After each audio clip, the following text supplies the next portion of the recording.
Hi, welcome to Tales of Dread. People say that all kinds of strange things live in America's huge national parks and recreational areas. This week, we look at a murderous cryptid that is said to live in a place called the Land Between the Lakes, which is between the southern states of Tennessee and Kentucky. In 1963, President John F. Kennedy was shot. Kennedy made the area between Lake Barkley and the nearby Kentucky Lake, which is called Rolling Forest Land, a protected recreation area with 300 miles of shoreline, and 170,000 acres of green woods. The area has always been popular with hikers and vacationers, but ever since the first European settlers went there, strange and mysterious creatures have been said to live among the trees. French hunters and trappers would sometimes come back from the forest, talking about shadowy figures that would disappear when they were confronted. Strange lights were also seen hovering in the sky above the hunters as they moved deeper into the woods. As time went on, relations with the native people got better. It became clear that there were parts of the forest that the Shawnee tribe wouldn't go into because they didn't want the new settlers to get hurt. They told tales of a shape-shifting shaman who lived in the woods and could change into a wild, meat-eating animal. The trappers didn't listen to these stories because they were attracted by the idea of working in a mostly untouched area. However, it soon became horrifyingly clear that there was some truth to the warnings they didn't listen to when they heard that a murderous animal was following them. Soon, people outside of Kentucky would hear about a creature that looked like a wolf and stood nearly 7 feet tall on its hind legs. Hunters were startled by mysterious howls in the night, and farmers found the dead bodies of their animals that had been mutilated in their fields. The scary thing that did it was given a name, the Lou Guru. Hunters and townspeople who went missing in the past have told stories about a huge, murderous creature that looked like a toilet. To alleged meetings that happened a long time ago. In the spring of 1973, a group of male Murray State University students decided to drive up U.S. Cross the ferry bridge on Route 68. Soon, they were deep in the land between the lakes. They turned off into a remote clearing, where they found dead wood and started a fire next to the van. The group then sat down for the night, drank beers, and told each other stories. About an hour later, one of them got up, said his excuses, and walked off alone into the trees to go to the bathroom. The young man would come out of the woods a few minutes later looking scared and saying that he had heard something snuffling and circling around him while he was out there. At first, his friends thought he was making a joke.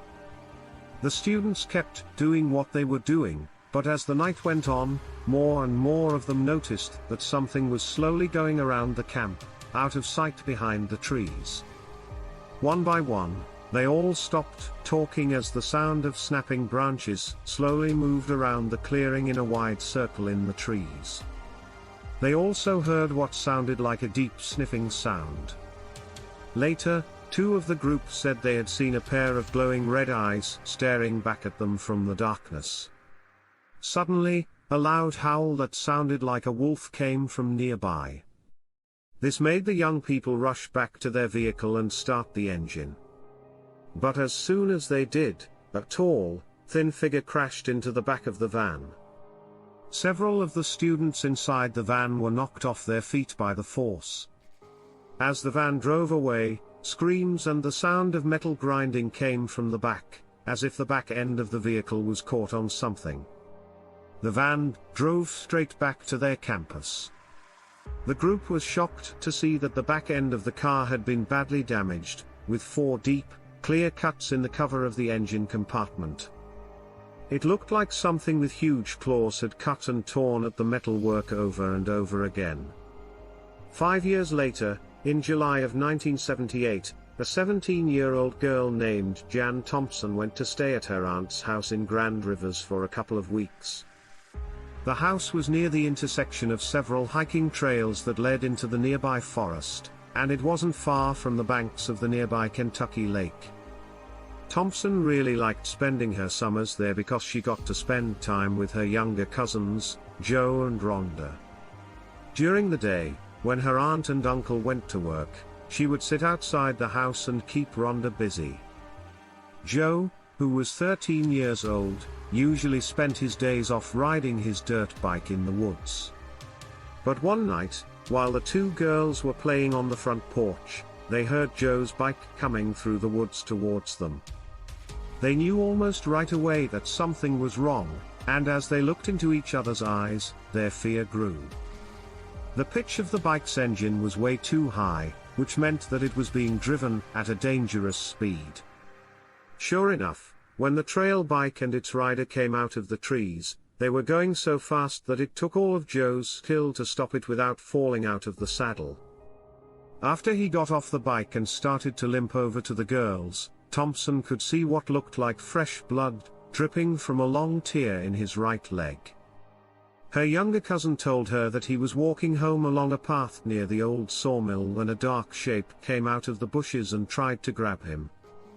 Sharp claws cut across his right leg, hurting him.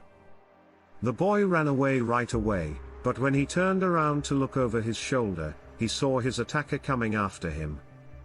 Thompson, who was now standing on both feet, was trying to calm Rhonda down. She could tell he was upset because there was blood on her brother's right leg.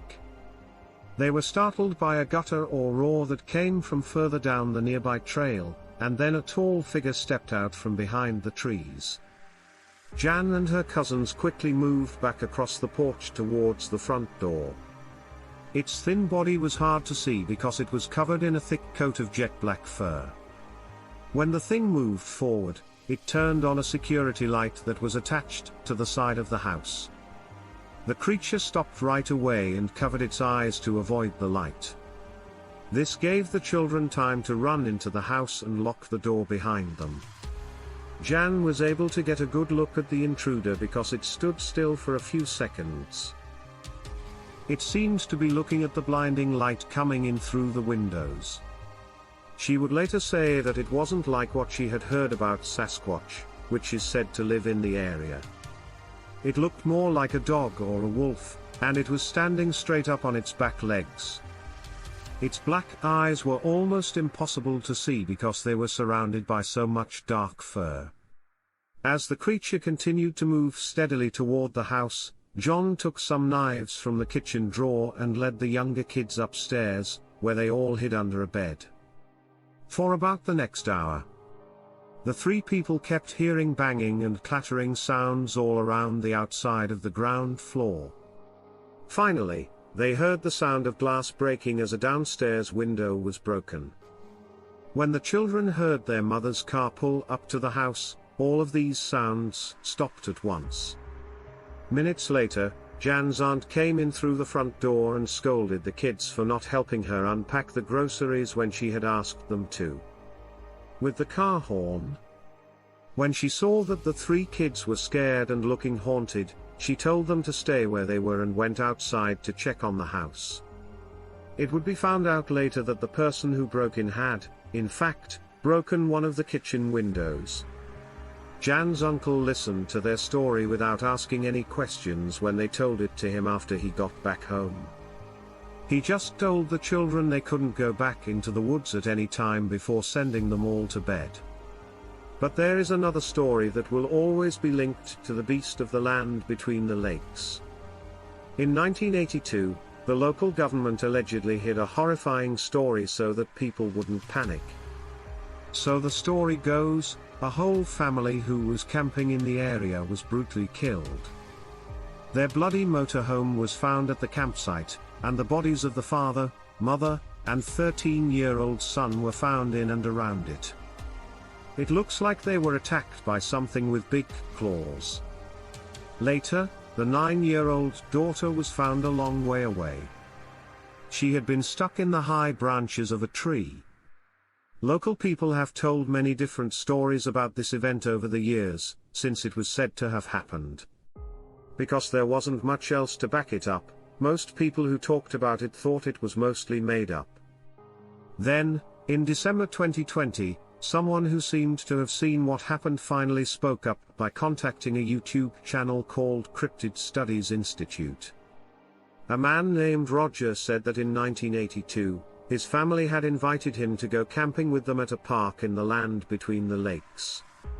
After talking to him a few times, the hosts were so moved by his story that they invited him on the channel for a formal interview, which is linked in the description. Roger's story is different from the ones that have been going around online since then. For example, he is adamant that the youngest family member's body was not found high up in a tree far from the camp, but rather where she died, inside the RV. The man said that he was 15 years old at the time of the incident and staying with relatives in the town of La Grange, Indiana. During his time there, he became friends with a family of 4 who had just moved into the area after leaving an Amish community nearby. In April of that year, the father of the family, a man named Levi, asked him if he wanted to go camping with them for a short time. Having gotten permission from his family to do so, Roger then joined the group in their brand new vacation Imperial motorhome. They were on their way to a campsite between Tennessee and Kentucky. Levi and his wife, Diane, had 2 kids, Connie, who was 9, and Stephen, who was 13. Both of these kids got along with Roger, who arrived at the campsite in the early evening of April 7th. They didn't find any other cars there. Before stopping at the far end of the campsite, Levi had driven slowly past the simple concrete toilet blocks. At this point, the father and son had gone into the nearby forest to gather wood for a campfire. While they did this, the women of the family stayed in the camper van and made dinner, since they had nothing else to do. Roger chose to start his vacation by shooting some tin cans at a target with the 410 shotgun he brought with him. But as he was looking for possible targets, he heard a commotion at the front of the RV. Several men were shouting in alarm, and he ran to the driver's seat to find out what was going on. The boy was scared when he saw Stephen being attacked by a huge dog-like creature that was trying to bite his neck. At this point, Levi came out of nowhere with a 20-gauge shotgun in his hand. He shot at the creature right away, hitting it in the shoulder and making it drop his son. But because the gun was only filled with birdshot, the attacker just shrugged it off, grabbed Levi, and killed him right away. Levi was terrified. Roger ran to the side door and shot the thing with his own gun. As it came up from the left, the beast fell over on its side, giving the young man the chance to crawl under the vehicle and climb up along the drive shaft. Moments later, the camper van sagged under the weight of something big climbing into it, and he was horrified to hear the women screaming above him. Their screams of terror were brutally cut off as they were killed in the same way that the father and son had been killed. Roger wasn't sure, but he had a strong feeling that there were 2 of the things that were attacking the family. He stayed down there until he heard heavy footsteps going back into the woods. After what seemed like an eternity of waiting in the eerie silence that followed, he crawled out from under the RV and ran to the main road to find help. Roger's story was carefully listened to by the driver of a passing pickup truck. He took Roger to a nearby farm and then called the police when he took Roger back to the campsite. A short time later, there were several government officials and National Guard soldiers on the scene. He did his best to explain what had happened to them. The boy was surprised that none of the dead family members had been eaten. Instead, the 2 women had their necks broken instead of being bit or eaten. The government agents listened and nodded as he told them that during the attack, he hadn't heard any growling or barking from the creatures. No, just heavy breathing.